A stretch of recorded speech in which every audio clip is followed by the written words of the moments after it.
హరే కృష్ణ కృష్ణ కృష్ణ హరే హరే హరే రామ రామ రామ హరే హరే. ప్రసిద్ధ దివ్యక్షేత్రమైన మన శ్రీ రంగనాయకుల స్వామివారి టెంపుల్ శ్రీ రంగాపురం తెలంగాణలో ఉన్నామండి. ఈరోజు చాలా మంచి దేవస్థానం ఇది. వనపర్తి రాజులు నిర్మించిన ఆలయం ఇది. ఎలా ఉంది రాపద్ద టెంపుల్? బాగుందా? చాలా బాగుంది. రామాయణంలోని చాలా కథలు ఉన్నాయని విన్నాను. ఒక మంచి కథ మా కోసం చెప్తారా మీరు? అచ్చా, ఈ దివ్యక్షేత్రంలో రామాయణంలోది ఒక మంచి కథ మనమందరం గుర్తు తెచ్చుకుందాం. రామాయణంలో యుద్ధకాండ ఆఖరిలో రామరావణ యుద్ధం అయిపోయిన తర్వాత రాముడు ఆంజనేయ స్వామిని పిలిచి హనుమంతుణ్ణి, నీకు పూర్వమే నువ్వు సీతమ్మ ఎక్కడుందని తెలుసు కదా, నువ్వు అక్కడికి వెళ్ళి రామరావణ యుద్ధం అయిపోయింది, మేము గెలిచామని చెప్పి శుభవార్త సీతమ్మకి చెప్పు అని చెప్తాడు. అప్పుడు ఆంజనేయ స్వామి వెంటనే విభీషణుడిది ఆజ్ఞ తీసుకొని అక్కడి నుంచి అశోకవనము శుంశుభా వృక్షం కిందికి వెళ్తాడు. అక్కడ సీతమ్మ దీనస్థితిలో ఉంటుంది. పాపము శోకగ్రస్తులయ్యి ఆలోచన చేస్తూ ఉంటుంది, ఏమవుతుంది యుద్ధము, ఏమవుతుంది నా గురించి అని ఆలోచన చేస్తూ ఉంటుంది. అక్కడ వెంటనే ఆంజనేయ స్వామి ప్రత్యక్షమయ్యి ఈ శుభవార్తం సీతమ్మకి చెప్తాడు. అమ్మ, యుద్ధం అయిపోయింది, రావణ యుద్ధంలో రావణుడు హతమయ్యాడు, రాముడు గెలిచాడు, మనమందరం ఇంకా సంతోషంగా అయోధ్యకు వెళ్తాము, పట్టాభిషేకం చేసుకుంటామని శుభవార్తని చెప్తాడు. శుభవార్త చెప్పిన వెంటనే సీతమ్మ చాలా ఆనందమవుతుంది సీతమ్మకి. అప్పుడు ఆంజనేయ స్వామి అంటాడు, అమ్మ, పూర్వం కూడా నేను ఇక్కడికి వచ్చినప్పుడు చెట్టు మీద ఉన్నప్పుడు ఈ రాక్షసులందరూ నిన్ను చాలా బాధ పెట్టారమ్మా, ఎంతో బాధ పెట్టారు, నిన్ను ఎంతగో సతాయించారు, నేను చూశాను.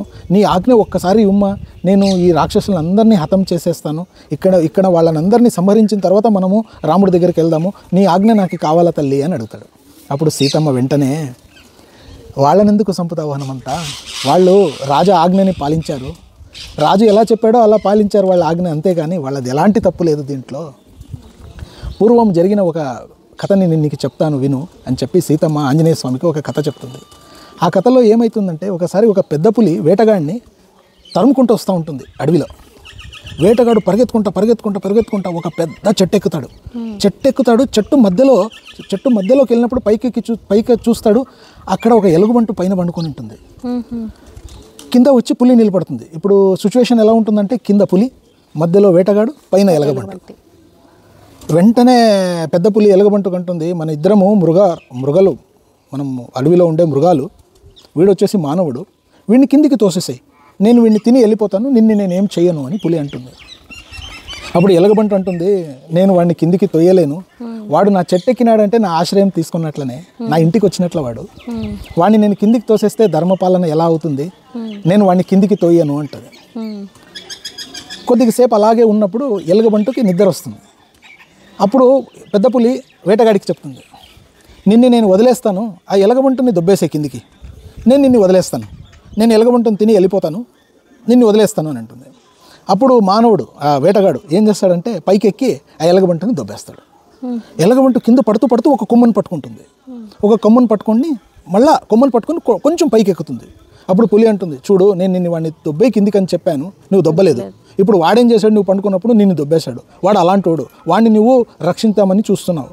అప్పుడు ఎలగబంటు ఉంటుంది, వాడి ధర్మం వాడు పాలించాడు, నా ధర్మం నేను పాటిస్తున్నాను. ధర్మం అనేది చాలా ముఖ్యమైనది. ధర్మో రక్షిత రక్షిత. ఒకరు అలా ఒక రకంగా చేస్తున్నారని చెప్పి మనము అలాగే చేయాలని లేదు. ధర్మనిష్టంతో ఉండి ధర్మపాలన చేయడమే మన అందరిది ఒక ఉద్దేశం ఉండాలి జీవితంలో.